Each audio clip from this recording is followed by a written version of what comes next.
तो basically theta क्या होता है, आर्क अपान रेडियस। यहाँ पे आर्क लेंथ हमारा कितना है, ए बी है, और इसका रेडियस जो है इस सर्कल का कितना है, स्मॉल आर। तो थीटा क्या हो जाएगा, ए बी ओवर आर। अगर आपसे कोई आर्क लेंथ पूछे, आर्क लेंथ की वैल्यू क्या होगी बेसिकली, थीटा इंटू आर। ठीक है। Second thing, unit of theta. Theta की जो यूनिट होती है बेसिकली वो रेडियन होती है। हम लोग इसे रेडियन में भी मेजर कर लेते हैं और डिग्री में भी मेजर करते हैं। तो मैं ये यहाँ पे एक चीज़ जान लूँ, ये जो थीटा है बेसिकली ये प्लेन एंगल कहलाता है। ठीक। प्लेन एंगल का मतलब एंगल जो ये है वो टू डायमेंशनल में, ठीक है, टू डी में है, जिसकी मैक्सिमम वैल्यू कितनी हो सकती है, टू पाई हो सकती है। ठीक है। ये इसकी मैक्सिमम, थीटा की मैक्सिमम वैल्यू कितनी हो सकती है, टू पाई। ठीक। ये मैक्सिमम वैल्यू है। इसका यूनिट हमने अभी क्या बताया, रेडियन बताया। ठीक है। इसे इस तरह से लिखा जाता है। अब हम लोग पढ़ेंगे कन्वर्जन। जनरली हम लोग थीटा को डिग्री में भी पढ़ते हैं और रेडियन में भी पढ़ते हैं। तो कैसे कन्वर्जन होता है, जनरली हम लोग देख रहे हैं, टू पाई को हम लोग कैसे समझते हैं, टू पाई को हम लोग 360 के हेल्प से समझते हैं, 360 डिग्री, यानी कि टू पाई। तो अगर आपसे कोई पूछे कि one radian is equal to कितना, one radian is equal to कितना, तो आप लोग क्या बोलोगे, 180 डिवाइडेड बाई पाई, यही बोलोगे generally. Pi 180 degree divided by pi, that means कि ये नियरली इक्वल टू कितना होता है, 57 डिग्री होता है। ठीक है। और अगर आपसे कोई वन डिग्री की बात करें, वन डिग्री कितना होगा, तो one degree two pi upon 360 degree, 360, that means pi by radian, 180, sorry, pi by 180। Clear है। इसकी वैल्यू जो जनरली होती है ये अप्रॉक्सीमेटली 0.02 रेडियन होती है। ठीक है। यानी कि ये वन डिग्री की वैल्यू है। तो हमने डिग्री को रेडियन में और रेडियन को डिग्री में कन्वर्ट करना यहाँ पे देखा है। सपोज हमारे पास एग्जाम्पल, फॉर एग्जाम्पल 30 डिग्री हो, से हमें रेडियन में कन्वर्ट करना है। तो अगर इसे हमें रेडियन में कन्वर्ट करना है तो हम लोग जनरली क्या करेंगे, 30 इंटू पाई बाई 180 कर देंगे। तो बेसिकली ये क्या आ जाएगा, पाई बाई 6 आ जाएगा। ठीक है।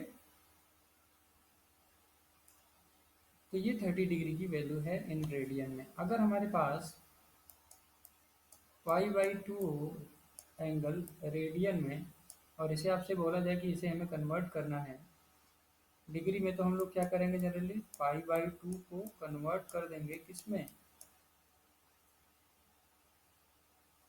डिग्री में। तो इसके डिग्री में कन्वर्ट करने के लिए किससे हम लोग डिवाइड करते हैं, वन मल्टीप्लाई करते हैं 180 डिवाइडेड बाई पाई। तो पाई ने पाई को मार दिया। ये जनरली आंसर क्या है हमारा, 90 डिग्री। दैट मीन्स कि पाई बाई 2 को हम लोग 90 डिग्री के से रिप्रेजेंट करते हैं। ठीक है। और एक एग्जांपल हम ले, हमारे पास एंगल जो है रेडियन में है पाई बाई 4, किसी ने पूछा इसको हमें बताना है डिग्री में, तो पाई बाई 4 इंटू क्या करें, 180 डिवाइडेड बाई पाई कर दें। तो ये कितना आ जाएगा बेसिकली, 45 डिग्री। दैट मीन्स कि पाई बाई 4 को हम लोग 45 डिग्री में रिप्रेजेंट करते हैं, लिख सकते हैं।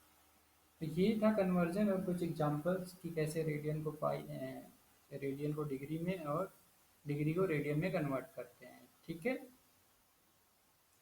अगर आपको डिग्री को रेडियन में कन्वर्ट करना है तो आप पाई बाई 180 से मल्टीप्लाई करेंगे, पाई बाई 180 से मल्टीप्लाई करेंगे तो ये हमारा जो डिग्री है वो रेडियन में कन्वर्ट हो जाएगा। ठीक है, फॉर एग्जांपल जैसे अभी हमारे पास मान लो 60 डिग्री है, 60 डिग्री है, इसे हमें कन्वर्ट करना है रेडियन में। तो क्या करेंगे, 60 इंटू पाई बाई 180, क्लियर है, कर देंगे आप तो ये कन्वर्ट हो जाएगा किस में, रेडियन में। तो ये हो जाएगा पाई बाई 3, ये आया रेडियन, यानी कि 60 डिग्री को हमने कन्वर्ट किया रेडियन में तो पाई बाई 3 रेड आया। अब हमें अगर किसी ने बोला कि आपको रेडियन को डिग्री में कन्वर्ट करना है तो क्या करेंगे, अगर हमें रेडियन को डिग्री में कन्वर्ट करना है तो हम 180 ओवर पाई से मल्टीप्लाई कर देंगे। सपोज हमारे पास 3 पाई बाई 2 है और इसे हमें कन्वर्ट करना है डिग्री में, तो हम क्या करेंगे, हमने क्या बोला, 180 बाई पाई से मल्टीप्लाई कर दो, किससे, 180 बाई पाई से। इसमें हमने 180 बाई पाई से मल्टीप्लाई कर दिया तो ये पाई से पाई कैंसिल हो गया और ये हमारा आ गया 270, यानी कि ये 270 डिग्री आ गया। 3 पाई बाई 2 को हम लोग 270 डिग्री में लिख सकते हैं, क्लियर है। तो ये हमारा रहा कैसे हम कन्वर्ट करते हैं रेडियन को डिग्री में और डिग्री को रेडियन में। ठीक है, अब हम लोग थोड़ा सा पढ़ेंगे कि एंगल को मेजर कैसे करते हैं। ठीक है ना, बेसिकली हम लोग करते क्या है, सपोज हमारे पास एक कोऑर्डिनेट सिस्टम है, एक्स और वाई कोऑर्डिनेट दिया हुआ है, ये हमारा वाई कोऑर्डिनेट है, वाई एक्सिस है, ये एक्स एक्सिस है और ये हमारा ओरिजिन है ना। सपोज हमारे पास एक कोई वेक्टर है जो कि रोटेट कर रहा है और ये एंटी क्लॉकवाइज रोटेट कर रहा है। सपोज ये टी टाइम में थीटा एंगल रोटेट किया फ्रॉम पॉजिटिव एक्स एक्सिस, तो किसी ने पूछा अच्छा ये थीटा डिग्री रोटेट किया टी टाइम में, तो ये बताओ ये एंगल जो हुआ पॉजिटिव हुआ निगेटिव हुआ। तो जनरली हम लोग जो एंगल मेजर करते हैं from positive x axis measure करते हैं और किस डायरेक्शन में रोटेट करते हैं, एंटी क्लॉकवाइज। किस डायरेक्शन में रोटेट किया हमने वेक्टर को, एंटी क्लॉकवाइज। तो ये जो एंगल आएगा यहाँ पे थीटा क्या होगा भाई, थीटा जो होगा यहाँ पे हमारा वो पॉजिटिव होगा। ठीक है, थीटा हमारा यहाँ पे पॉजिटिव होगा, क्लियर। और अगर हमारे पास एक ये हमारा मान लो एक्स वाई का प्लेन है, ये ओरिजिन है, एक वेक्टर है जो टी टाइम में रोटेट किया theta degree in anti clockwise. ठीक है, ये थीटा डिग्री रोटेट किया है टी टाइम में एंटी क्लॉकवाइज। तो किसी ने पूछा अच्छा अभी पॉजिटिव एक्स एक्सिस तो ये है, थीटा किस डायरेक्शन में रोटेट किया, एंड क्लॉकवाइज, सॉरी ये थीटा किस डायरेक्शन में रोटेट किया अभी, क्लॉकवाइज, यानी कि वेक्टर जो हमारा रोटेट किया है टी टाइम में क्लॉकवाइज डायरेक्शन में थीटा डिग्री रोटेट किया है। किसी ने पूछा अच्छा अब बताओ ये थीटा पॉजिटिव हुआ कि नेगेटिव, तो हम लोग क्या लिखेंगे यहाँ पे, ये जो थीटा आया है वो बेसिकली क्या आया है, निगेटिव आया है। ठीक है, तो ये बात आपको हमेशा दिमाग में रखना है कि थीटा जो हम लोग मेजर करते हैं from positive x axis anti clockwise direction में जाएंगे तो पॉजिटिव होगा, from positive x axis clockwise जाएंगे तो निगेटिव होगा, क्लियर। अब हम थोड़ा सा पढ़ेंगे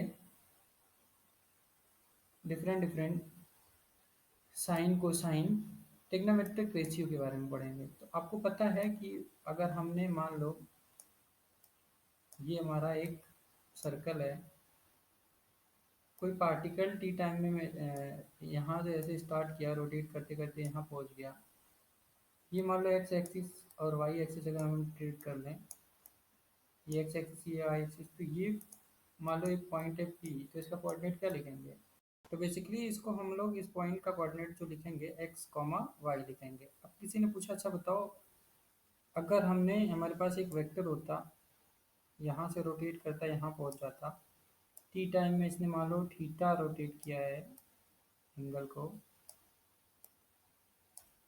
तो बेसिकली अब बताओ रिलेशन बताओ थीटा और एक्स एंड वाई में।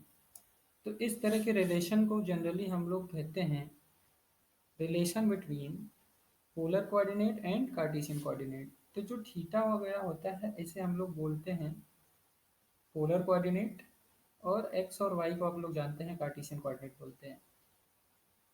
तो अब हम क्या करने वाले हैं, कार्टेशियन कोऑर्डिनेट और पोलर कोऑर्डिनेट में रिलेशन निकालने वाले हैं। सपोज ये हमारा अगर हाइपोटेनस हमने कंसीडर कर लिया, तो y बेसिकली क्या होगा, y एक्सिस पे y इतनी डिस्टेंस होगी, ठीक है।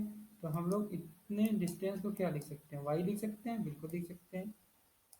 और यहाँ से लेके यहाँ तक के डिस्टेंस को हम लोग क्या लिख सकते हैं, x लिख सकते हैं। क्लियर है।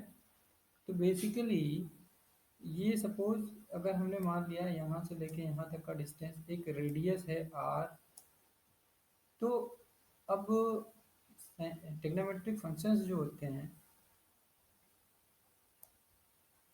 या बोल देने ट्रिग्नोमेट्रिक रेशियो बोल दो या फंक्शन बोल दो, तो जो कॉस फंक्शन होता है, साइन फंक्शन होता है, कोसाइन फंक्शन, कोसेंट फंक्शन, ये सारे कैसे कैलकुलेट किए जाते हैं। तो देखो जनरली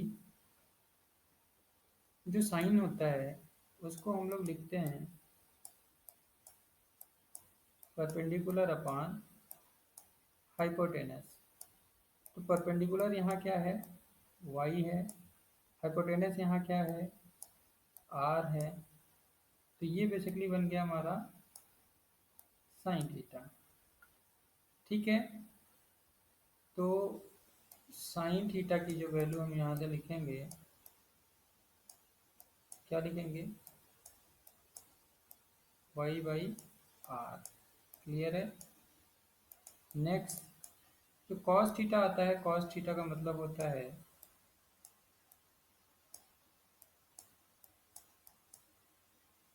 बेस अपॉन हाइपोटेनस, ठीक है। तो बेस अपॉन हाइपोटेनस, बेस कितना है हमारा, x है, हाइपोटेनस हमारा कितना है, r है। सिमिलरली टेन थीटा जो हमारा होता है, आपको पता है क्या होता है टेन थीटा की वैल्यू, साइन एंड कोसाइन का रेशियो होता है। तो sine theta upon cos theta,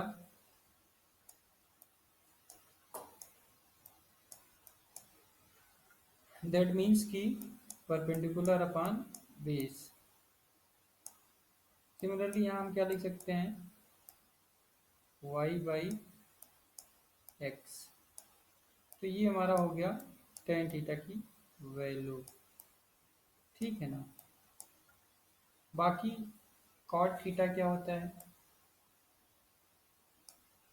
cot theta basically equal to होता है वन बाई टेन थीटा, ये होता है वन बाई टेन थीटा। तो हम लोग यहाँ पे क्या लिख सकते हैं, बेस अपान परपेंडिकुलर। तो बेस कितना है, x है, परपेंडिकुलर कितना है हमारा, y है। सिमिलरली कोसेक थीटा क्या होता है, कोसेक थीटा को जनरली हम लोग लिखते हैं one upon sine theta, one upon sine theta, जो कि इक्वल होगा हमारा कितना, hypotenuse upon perpendicular, that means कि r by y, r by Y.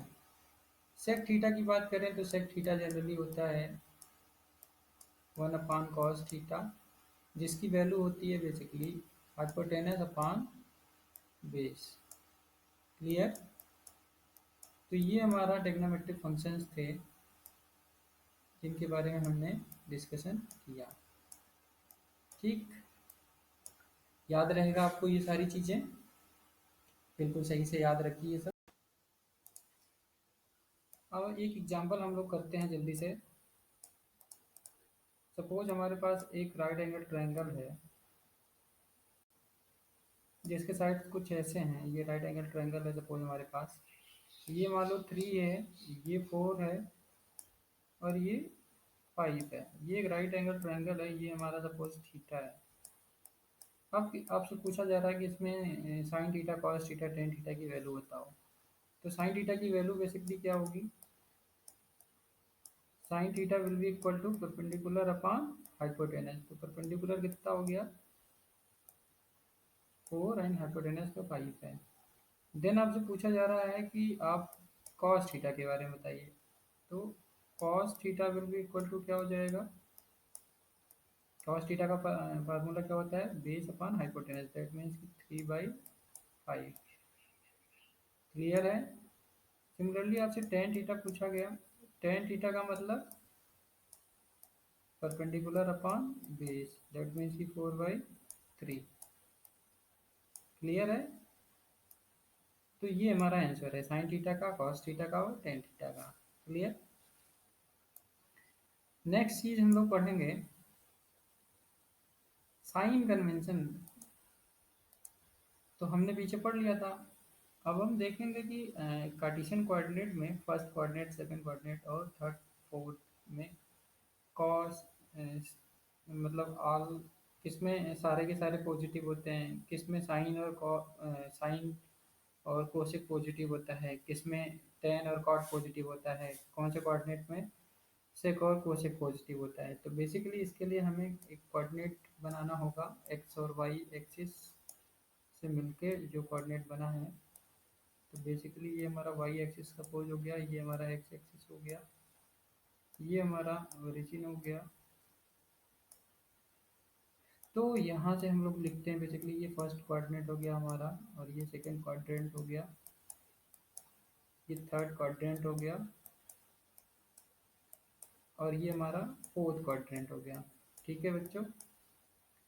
First में बेसिकली सारे के सारे पॉजिटिव होते हैं, साइन थीटा, कॉस थीटा और बाकी जितने भी हैं सबके सब पॉजिटिव होते हैं फर्स्ट क्वाड्रेंट में।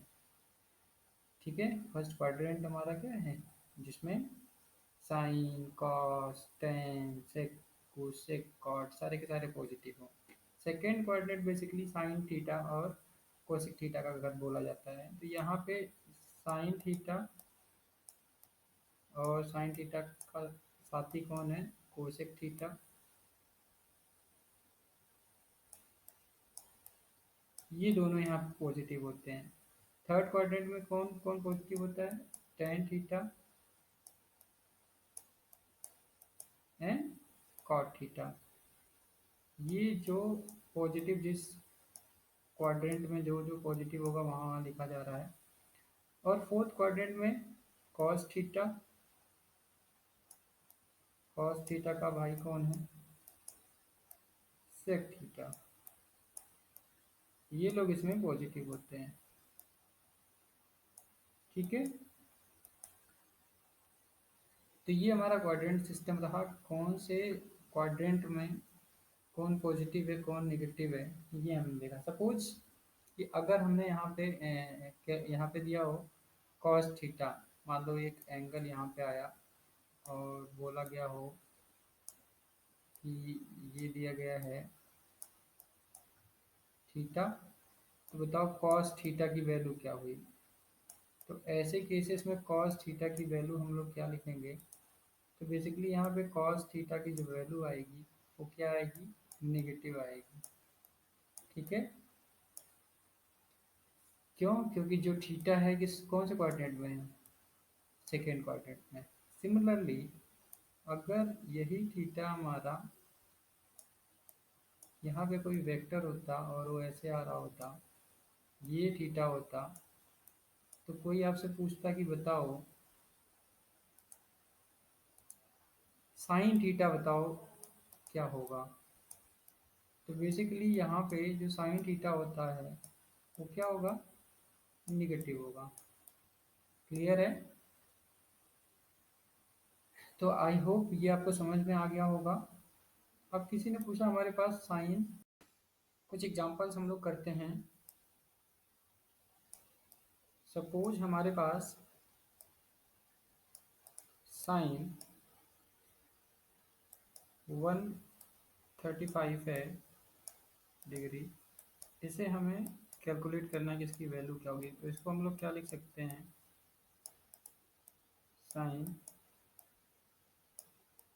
90 प्लस 45, साइन 90 प्लस 45। तो बेसिकली ये इक्वल टू होता है कॉस 45। 135 बेसिकली कहाँ पे लाई करेगा, सेकेंड कोऑर्डिनेट में, इसलिए ये पॉजिटिव है, तो जिसकी वैल्यू होती है 1/√2। क्लियर है।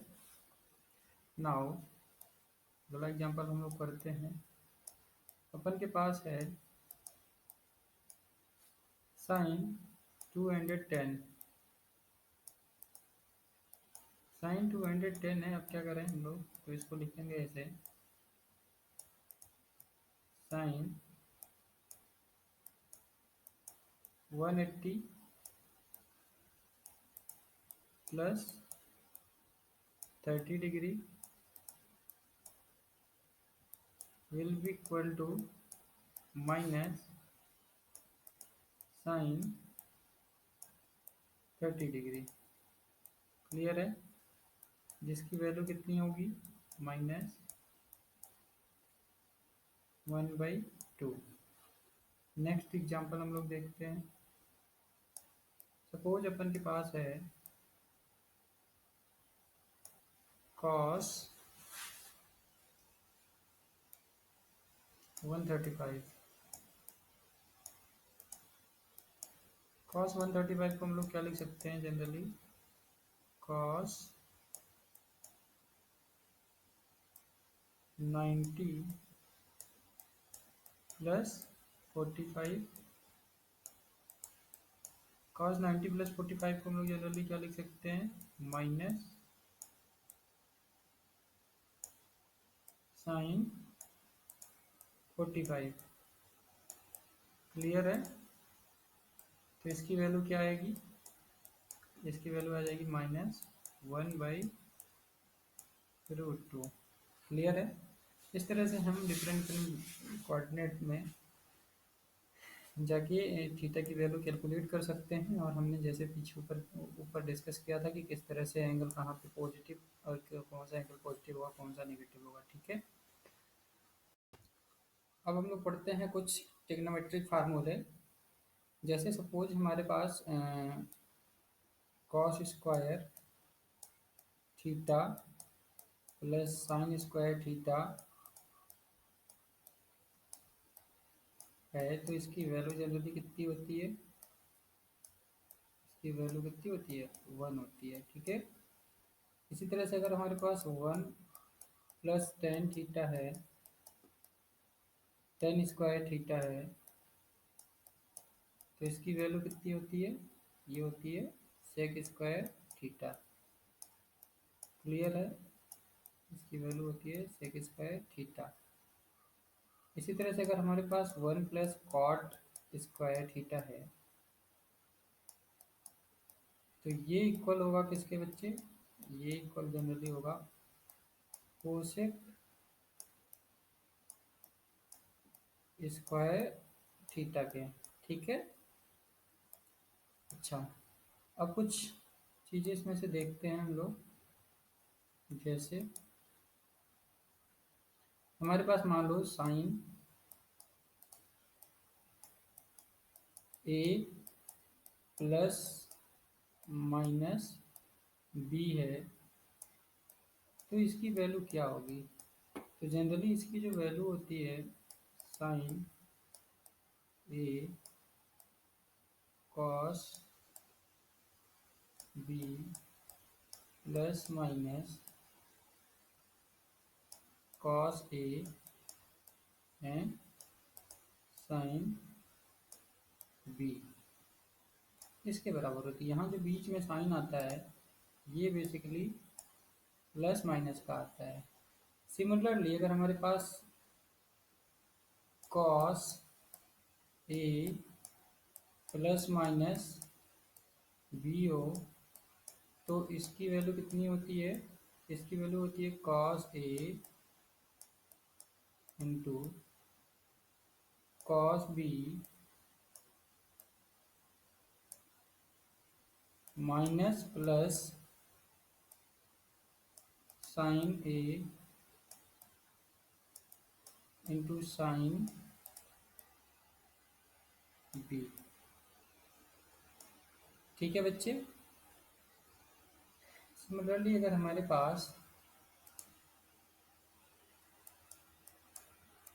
टेन ए प्लस माइनस बी हो, इसके बारे में आपसे कोई पूछे इसका वैल्यू क्या होता है तो लिखेंगे आप tan A plus minus tan b divided by 1 minus plus tan a into tan b. Clear है? ये फार्मूला है जो हमें रिमेंबर रखना है। अगर हम यहाँ पे पॉजिटिव ले रहे हैं तो यहाँ पॉजिटिव आएगा, अगर हम यहाँ पॉजिटिव ले रहे हैं तो यहाँ पॉजिटिव आएगा और यहाँ पे नेगेटिव आएगा। अगर हम यहाँ पे माइनस ले रहे हैं तो यहाँ माइनस आएगा और यहाँ प्लस आएगा। सिमिलरली अगर यहाँ प्लस लिए हैं तो यहाँ माइनस आता है और यहाँ माइनस लिए हैं तो यहाँ प्लस आता है। इसी तरह से अगर साइन ए प्लस बी है तो यहाँ पे sign a cos b plus sign आएगा बीच में, और अगर साइन ए माइनस बी है तो sign a cos B minus sign नीचे आएगा। ठीक है। Similarly cos 2 theta will be equal to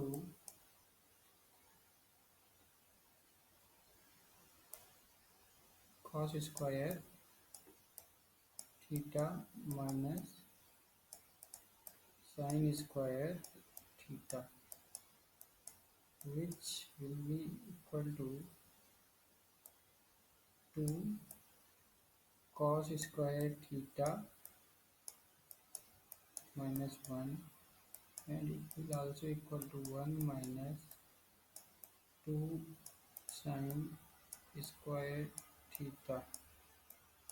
Okay, and what will be the value of sin 2 theta? If somebody asks you what will be the value of sin 2 theta, then sin 2 theta will be equal to 2 sin theta and 2 cos theta. 2 sin theta into cos theta. Okay, good. अब हम लोग कुछ examples देखते हैं। हमें find out करना है sign 67 degree की वैल्यू। तो साइन 67 को हम लोग किस तरह से लिख सकते हैं? Sine 30 plus 37 degree. सबसे पहले 37 डिग्री की जो वैल्यू होती है उसको समझ लो। ये एक राइट एंगल ट्रायंगल है, ये मान लो हमारा 37 डिग्री है और ये 90 डिग्री है, तो ये कितना होगा? 53 डिग्री। ठीक है। तो 37 के आगे जो आर्म होगा उसकी जो लेंथ होगी 3 यूनिट होगी, और 53 के सामने जो होगा उसकी जो लेंथ होगी आर्म की वो 4 यूनिट होगी। 90 के सामने जो होगा वो 5 यूनिट होगी। ठीक है। इससे मिलके ये एक राइट एंगल ट्रायंगल बनता है 3 4 5। ठीक है। अगर यूनिट आर्म्स हैं तो ये एक तरह का राइट एंगल ट्रायंगल बनता है। ये हमेशा आपको याद रहना चाहिए क्योंकि ये बहुत ही इंपॉर्टेंट राइट एंगल ट्रायंगल है जो कि कई जगह पे यूज होता है। तो बेसिकली अब यहाँ पे हम लोग वैल्यूज लिख सकते हैं। लिखेंगे sign sign 37 cos sorry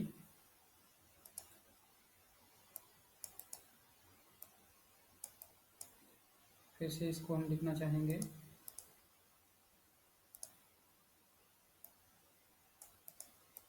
sine 30 into cos 37 plus cos 30